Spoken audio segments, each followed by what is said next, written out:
Bonjour à tous et à toutes et aujourd'hui je vais vous parler de Christian de Léotard. Christian de Léotard est né le 18 mai 1948, vraisemblablement dans le Jura puisque plusieurs membres de sa famille habitaient là-bas, notamment sa tante qui possédait un château dans la région. Plusieurs membres de sa famille étaient plutôt aisés et on compte dans la famille de Léotard quelques politiciens. Christian de Léotard, lui, décidera plutôt de suivre une formation d'ingénieur en électromécanique avant de commencer à réaliser ses premiers véhicules en 1974. Il fonde alors sa propre société dans un petit garage à Brie-Comte-Robert. Il emploie 16 personnes afin de réaliser des conversions 6 roues en se basant sur des Range Rover. Ces véhicules sont donc équipés de 6 roues motrices. Ces réalisations attirent l'attention de Rover qui lui propose alors un poste d'ingénieur. En 1977, il abandonne donc sa société en France pour aller travailler chez Rover au Royaume-Uni. Là-bas, il acquérira pas mal d'expérience dans le milieu de l'automobile et parallèlement à ça, il continuera d'expérimenter des Range Rover à 6 roues, ce qui attirera l'attention de la société Scott & Trailer qui demandera à Christian de Léotard de concevoir un prototype dans le but de lancer une production en série. Et peu de temps après, la production de ces Range Rover à 6 roues sera lancée sur le marché. L'auto sera donc présentée avec quelques options comme un toit ouvrant et l'air conditionné. En 1978, Christian de Léotard rentre en France pour aller travailler dans l'atelier de Pierre Tissier, qui convertissait des véhicules 4 roues en véhicules 6 roues, en les rallongeant. Ça, j'en ai déjà parlé dans ma vidéo que j'avais réalisée sur Pierre Tissier. Mais Christian de Léotard, lui, trouve que les véhicules de Tissier sont trop limités, et il souhaite créer autre chose. Il décide alors de fonder sa propre société, l'ADPL, l'application des procédés de Léotard. En fait, le nom de sa société s'inspire directement du nom de la société de son patron, l'ADPT, l'application des procédés Tissier. Au départ, les deux sociétés travaillaient en collaboration. Christian de Léotard réalisait quelques Citroën Tissier sur licence et des fois dans le but de créer du coup des carrosseries un peu plus originales par rapport à des Tissier classiques. Mais les deux hommes vont finir par tomber en désaccord et ça pour plusieurs raisons. La première raison, c'est la commande d'une SM Tissier par Christian de Léotard qui ne plaît pas du tout à Pierre Tissier, car de Léotard souhaitait une SM à 10 roues et Pierre Tissier pensait qu'une voiture à 10 roues c'était trop dangereux. Et la seconde raison de la dispute entre les deux hommes, c'est que Christian de Léotard en avait un peu marre de faire un peu la même chose et souhaitait se lancer dans de nouveaux projets, là où Pierre Tissier était attaché à la rentabilité en produisant les mêmes types de véhicules sans trop de modifications. Donc, les deux hommes finiront par se séparer et suivre leur bout de chemin, chacun de leur côté. En 1979, Christian de Léotard développe un nouveau projet en réalisant une Renault 5 à 6 roues. Il s'agit d'une Renault 5 TS de 64 chevaux qui était rallongée de 71 cm et renforcée grâce à des tubes métalliques carrés placés à l'intérieur. Certains éléments de carrosserie seront donc reconstruits sur mesure. Ces panneaux de carrosserie ont donc été réalisés en polyester tandis que les panneaux d'origine, eux, sont en acier. L'auto pèse désormais 1000 kg, elle possède 650 kg de charge utile, elle a une meilleure tenue de route qu'une Renault 5 classique, ainsi qu'un meilleur freinage. Et le but avec cette voiture est vraiment de la faire produire en série. C'est bien l'objectif de Christian de Léotard à ce moment-là. Malheureusement, Renault ne sera jamais intéressé par la proposition. Et en même temps, il faut dire que la voiture n'est pas si parfaite que ça, puisqu'elle conserve les mêmes problèmes que la Renault 5 de base, avec des problèmes de motricité ainsi que du roulis dans les virages. Par conséquent, cette Renault 5 va avoir tendance à tanguer énormément au moindre virage franchi à haute vitesse. Christian de Léotard décide alors de se lancer dans un nouveau projet en concevant une Renault 5 Alpine, mais cette fois-ci avec 6 roues motrices. Techniquement, en fait, il s'agit du système Simpar, qui en fait était un système créé par la société Simpar et qui était équipé sur certains véhicules de série. Il s'agissait en fait de kits qui étaient assemblés sur des véhicules. Et Christian de Léotard va donc utiliser ce système en le réadaptant pour créer son propre véhicule. Alors, si au départ il envisageait d'utiliser une transmission hydrostatique de sa propre conception, il finira par abandonner cette idée pour des raisons de coût. L'auto sera donc réalisée à partir de 2 carcasses de Renault 5 et 2 grands tubes seront fixés sur le châssis afin de le renforcer. Pour la motorisation, il opte pour une préparation groupe 2 portant la puissance à 120 chevaux pour 190 km/h en vitesse de pointe. Le poids vide et la capacité de charge restent à peu près identiques à celle d'une Renault 5 TS, de même pour la longueur qui est également de 4,21 m. Mais la Renault 5 Alpine a l'avantage d'avoir 6 roues motrices. Elle dispose également de systèmes de blocage de différentiel ainsi que de 3 ponts crabotables. La Renault 5 Alpine de Léotard a donc une meilleure tenue de route et un meilleur freinage par rapport à la Renault 5 TS à 6 roues précédemment réalisée. La voiture fera rapidement sensation et Christian de Léotard en profitera pour faire quelques démonstrations avec. Et en 1980, il décide d'engager la voiture au Paris-Dakar. Et à ce moment-là, il ambitionne même de contacter Heuliez afin de faire produire la voiture en série.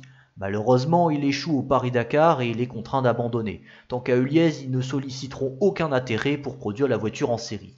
Pourtant, le tableau n'est pas complètement noir, puisque l'engagement au Paris-Dakar a permis à Christian de Léotard de se faire connaître. Ce dernier décide alors d'abandonner l'idée de construire des Renault 5 à 6 roues, tout simplement parce que la Renault 5 n'était pas une base suffisamment intéressante pour montrer les capacités de la technologie des 6 roues motrices.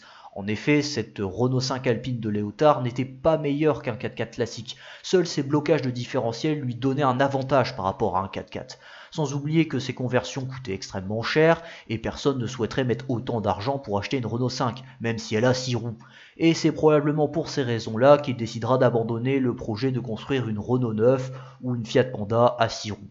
Christian de Léotard continue donc la réalisation de quelques Range Rover en partenariat avec Scotland Trailer et il revendra aussi une licence à la société Rapport International qui produira quelques Range Rover à 6 roues. Mais cette société n'en vendra pas beaucoup puisqu'à l'heure actuelle ces véhicules sont introuvables. Par la suite, Christian de Léotard finira par déménager ses ateliers dans une péniche à Paris afin d'avoir plus d'espace de travail. Puis il se consacre à de nouveaux projets.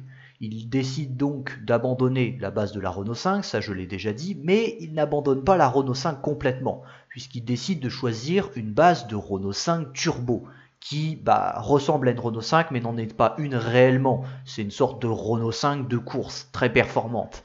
Et c'est finalement une bonne base pour pouvoir essayer de créer un véhicule à 6 roues. Il modifie donc la voiture dans le but de réaliser une voiture à 6 roues motrices. Sauf qu'il n'y arrive pas et finalement la voiture sera une 6x4.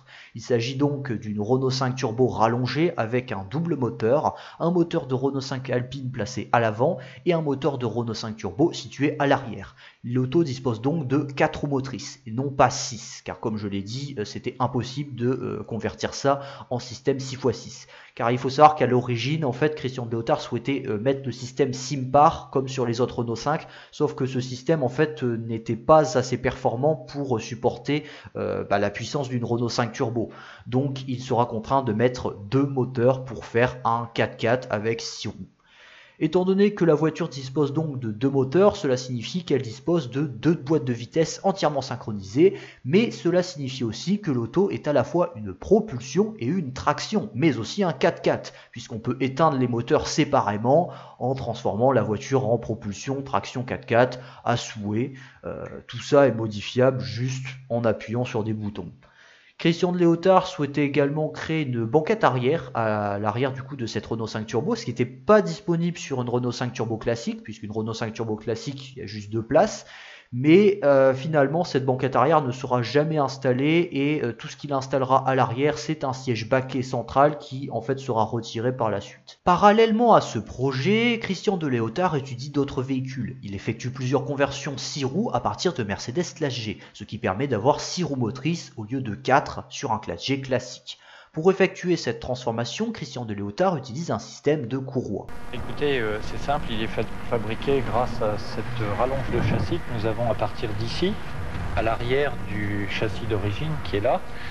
Nous rajoutons 1 mètre, ce qui permet de rajouter cet essieu supplémentaire qui améliore la tenue de route et le freinage du véhicule en question, ainsi qu'une courroie de transmission fiable permettant d'apporter une transmission sur le dernier essieu. Alors au niveau du freinage, nous avons rajouté un limiteur de frein qui alimente en frein le dernier essieu arrière. Donc vous avez 6 freins indépendants de façon à ce que si jamais un essieu était soulagé, le limiteur diminue la pression dans le freinage du dernier essieu. Le système de transmission que vous pouvez voir ici, qui marche avec une courroie qui va d'un essieu à l'autre, est la solution qu'on a trouvée la plus fiable jusqu'à aujourd'hui. Ce système de transmission par courroie est fiable car il a fait 2 fois le Paris-Dakar, une fois avec Jean-Pierre Josso et puis une fois avec moi sans jamais les changer. Après, toutes ces Mercedes n'étaient pas forcément équipées de ce système de courroie. Par exemple, pour le cas de cette Mercedes Break à 6 roues, cette dernière utilise un système fonctionnant sans courroie, un système de 6 roues motrices classique. Il n'y a pas de courroie, vous pouvez voir, et ça marche quand même. C'est ça qui est extraordinaire. C'est comme l'Ajax. L'intérêt en fait de la courroie pour les classes G, c'est de gagner du poids, car l'installation de 2 ponts moteurs à l'arrière, ça alourdit énormément les véhicules, et le poids est un facteur important dans les rallyes, puisque l'intérêt de ces véhicules était de les faire courir au Paris-Dakar ou encore au rallye de Tunisie. Cependant, certaines Mercedes classe G de Léotard seront vendues à des civils, et plus particulièrement à des clients fortunés du Moyen-Orient. Pour ce qui est du moteur, il s'agit donc d'un moteur Mercedes de 220 chevaux qui peut atteindre 180 km/h en vitesse de pointe. Cependant, malgré l'ingéniosité du véhicule, Christian de Léotard n'arrivera pas à obtenir de bons résultats avec ses classes G modifiées, et il n'arrivera pas à gagner le Paris-Dakar. Pourtant, l'engagement en compétition de ces classes G de Léotard attire l'attention de la direction de Mercedes, qui est alors très intéressée par ces véhicules à 6 roues motrices. Mercedes décide alors de lui fournir des pièces et une aide technique pour l'élaboration de ces véhicules de course, et il le conseille également dans le choix des matériaux afin d'avoir la meilleure optimisation possible. En 1984, il décide de réaliser un Peugeot P4 à 6 roues pour l'armée française. En fait, le Peugeot P4 est un frère jumeau du Mercedes Classe G, mais il utilise une mécanique Peugeot. C'est un Classe G avec mécanique Peugeot qui sera utilisé par l'armée française. Et l'idée est alors de proposer un P4 avec 6 roues motrices, qui sera donc plus performant en tout terrain par rapport à un P4 de base. Le projet de Peugeot P4 6x6 intéresse alors vivement l'armée, qui décide d'acheter les droits du véhicule afin de le produire en série. Cependant, pour une raison que j'ignore, le projet n'aura jamais été concrétisé et aucun véhicule n'aura été produit. Alors Christian de Léotard décidera de réitérer sa proposition, mais cette fois-ci pour les pompiers. Mais ces derniers ne seront pas non plus intéressés. Cependant, c'est peut-être probable que le véhicule fut quand même adopté par une caserne de pompiers, puisque ce P4 a été vu lors d'un rassemblement de camions de pompiers en juin 1988. D'ailleurs, ce sera sa dernière apparition publique, puisqu'après ça, il va complètement disparaître du jour au lendemain. Pendant ce temps, Christian de Léotard décide de concevoir un nouveau véhicule pour participer au Paris-Dakar de 1985. Il s'associe alors avec le pilote Jean-Pierre Josso afin de fabriquer un véhicule spécial. Cette voiture sera créée à partir de plusieurs Mercedes 190 découpées. Mais ne pensez pas qu'il s'agit d'un simple bricolage, puisque Christian de Léotard s'est attardé à garder un maximum de pièces de série d'origine Mercedes. Par exemple, le châssis provient d'une Mercedes 280 GE, il a juste été un peu modifié et rallongé. Et c'est ça ce qui différencie Christian de Léotard à Pierre Tissier, car Tissier faisait beaucoup plus de bricolage sur ses véhicules, ce qui peut parfois poser problème lors des réparations et restaurations, car on se retrouve souvent avec des pièces spécialement créées pour le véhicule, alors que pour les véhicules de Léotard, c'est beaucoup moins le cas. Mais revenons à cette Mercedes. En ce qui concerne son moteur, il s'agit d'un 8 cylindres de 5 litres provenant de la Mercedes 500. Ce moteur développe 230 chevaux pour une vitesse de pointe de environ 220 km/h.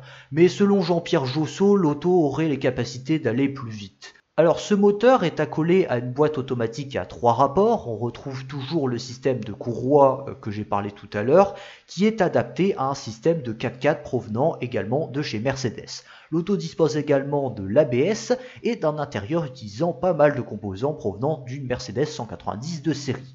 L'auto participera au Paris-Dakar de 1985 puis de 1986, mais malheureusement sans succès. Parallèlement à ça, Christian de Léotard continuera d'engager des Mercedes Classe G, ainsi qu'un Peugeot P4 dans diverses courses, notamment le Paris-Dakar. Après ça, Christian de Léotard décidera de se lancer dans d'autres projets, en restaurant à neuf des Rolls-Royce afin de les revendre, puis il créera un Citroën C15 à 6 roues pour la carrosserie Chausson. Ce C15 avait l'avantage de pouvoir transporter une charge d'un peu plus d'1 tonne tout en proposant une meilleure tenue de route et un freinage plus efficace. La carrosserie Chausson réussira à produire une centaine de ces véhicules. Et certains de ces C15 disposeront en option d'une porte supplémentaire placée sur le côté, mais aussi d'une banquette arrière. Un seul de ces C15 sera commandé en conduite à droite et il s'agit du tout dernier C15 à 6 roues réalisé en 1995. Par la suite, il s'attardera dans d'autres projets, il réfléchira notamment à créer une Citroën AX à 6 roues, un Lada Niva à 6 roues, un Citroën C15 Plateau avec un arrière repliable, puis il réfléchira à concevoir une voiture modulable à partir d'une base Fiat, mais aussi à partir d'une base Peugeot. Il réalisera aussi un étrange prototype pour le groupe Peugeot Citroën. Il tentera aussi de réinventer le système de camion téléguidé par rail et il utilisera un système de bateau anti-marée noire. Mais malheureusement, tous ces projets que je viens de vous citer ne seront jamais réellement concrétisés. C'est juste des dessins, des maquettes, mais aucune production en série pour ces véhicules. On ne sait pas trop ce qu'il a fait durant les années 90, mais il semblerait que durant cette période, il n'ait réalisé aucune voiture. Il est fort probable que Christian de Léotard n'avait plus d'investisseurs pour financer ses projets hors du commun, et il sera donc contraint de revendre certains de ses véhicules. Mais il finira par trouver un poste de conseiller pour le ministère du Développement de l'Énergie, du Développement durable et de l'Aménagement du territoire. Malheureusement, en 2002, il perd sa Renault 5 Turbo suite à l'incendie du garage où elle était stockée.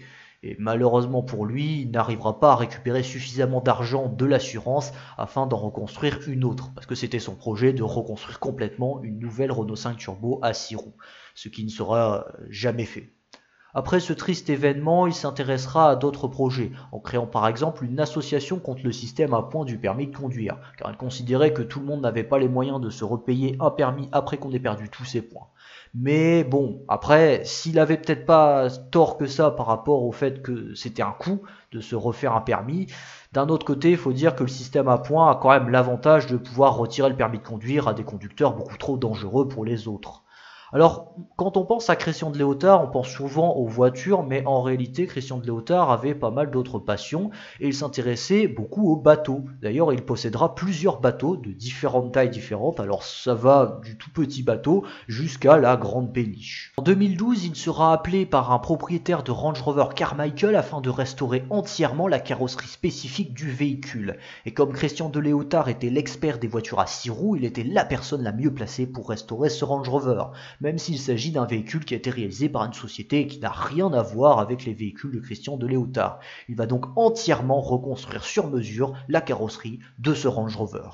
En 2013, Christian de Léotard se porte volontaire pour racheter la société Heuliez, qui venait tout juste de tomber en faillite, et son objectif était de produire des véhicules à 6 roues avec Heuliez. Christian de Léotard affirme également qu'il a de bons contacts avec des investisseurs capables de réinjecter de l'argent dans l'entreprise. Mais sa proposition ne sera jamais retenue et la société Heuliez disparaîtra du jour au lendemain.